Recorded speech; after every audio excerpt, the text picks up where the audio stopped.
સુરત મહાનગરપાલિકાની ચૂંટણીના પ્રચાર દરમિયાન ગોરાટ હનુમાન મંદિર વિસ્તારમાં ભાજપના ઉમેદવારોને જનાક્રોશનો સામનો કરવો પડ્યો। મંદિર પાસે શાંત ધારા મુદ્દે ચાલી રહેલા લાંબા સમયના વિવાદને કારણે સ્થાનિકોમાં ભાજપ શાસકો સામે ભારે રોષ જોવા મળ્યો। ગોરાટ હનુમાન મંદિર ખાતે જ્યારે હનુમાન ચાલીસા અને આરતી ચાલી રહી હતી ત્યારે જ ભાજપના ઉમેદવારો પ્રચાર માટે પહોંચ્યા।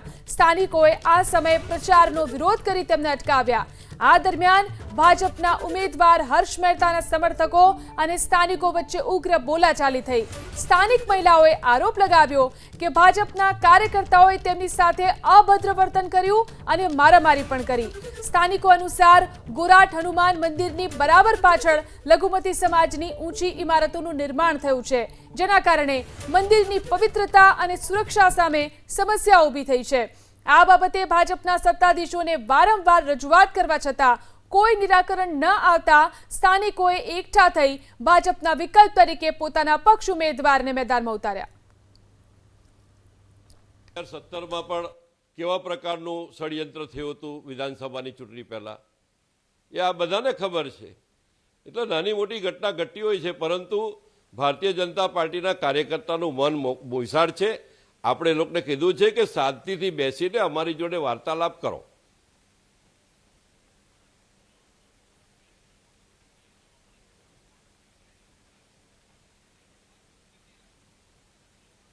ને કોઈ હજુ પણ કહું છું કે ઘટના સ્થળથી તો દૂર નીકળી ગયા હતા ત્યારે કોઈ પોલીસ હતી જ નહીં કે કોર્ડન કરીને લઈ જવા પડે।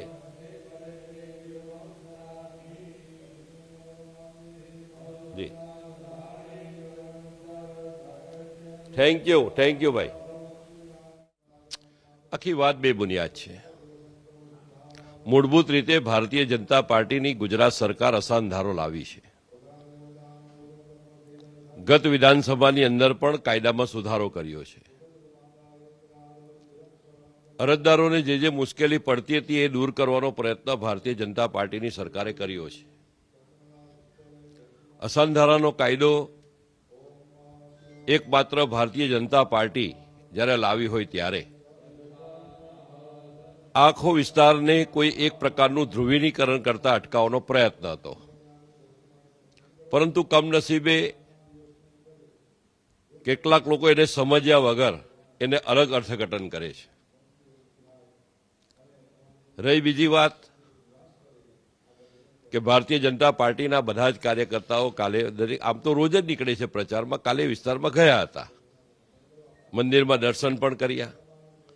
ત્યાર પછી માત્ર ને માત્ર હોબાળો મચાવવો, એને અટકાવવા, માત્ર હોબાળો થયો હતો, એનાથી વિશેષ કંઈ નથી। એ વાતને ખોટી રીતે ચગાવવામાં આવે છે। અને બીજી રીતે કહીએ તો શું ભારતીય જનતા પાર્ટીની સામે આ પ્રકારની વાત કરીને શું કોંગ્રેસને ફાયદો કરાવવા માંગે છે કે જે કોંગ્રેસ અસાનધારાના જ વિરોધી છે? તો આ બધી બાબતો એમણે વિચારવી પડશે। એટલે ગઈકાલની જે ઘટના છે એ ઘટનામાં ભારતીય જનતા પાર્ટી પ્રત્યેક લોકોમાં પ્રચારમાં ઉમેદવારો જાય છે, આવકાર મળ્યો છે, ચારે તરફ આવકાર મળ્યો છે। એ રાંદેર હોય, અડાજણ હોય, ગોરાટ હોય, જહાંગીરપુરા હોય, જહાંગીરાબાદ હોય, પાલ હોય, પાલનપુર હોય, બધે ભવ્ય આવકાર જ્યારે મળ્યો હોય ત્યારે આ પ્રકારની વાત યોગ્ય નથી। અને અમે ગયા હતા અને કીધું હતું કે ભાઈ જે વાત કરી હોય તમે ટેબલ પર આવો, પરંતુ માત્ર હોબાળો કરીને વાતાવરણ બગાડવાનો જે પ્રયત્ન થયો છે એ નિંદનીય છે। કોઈ એવો કોસો આવો કોઈ બનાવો, કોઈને ગાળાગાળી કે કોઈ એવો ધક્કો ઉલટી એ લોકો સામે આવી ગયા હતા ને ભારતીય જનતા પાર્ટીના કાર્યકર્તાને પાછળ ઘસેડવાનો પ્રયત્ન થયો હતો, એને આપણે એની નિંદા કરીએ છીએ। અસાનધારાનો કાયદો એ સબજ્યુડિસ મેટર હોય છે। એ કલેક્ટરથી લઈને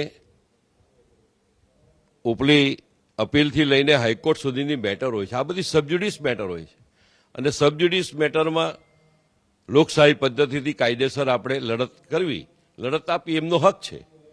તો એ રીતે આગળ વધવું જોઈએ, અન્યથા આવી રીતે હોબાળો કરવાનો કોઈ મતલબ નથી।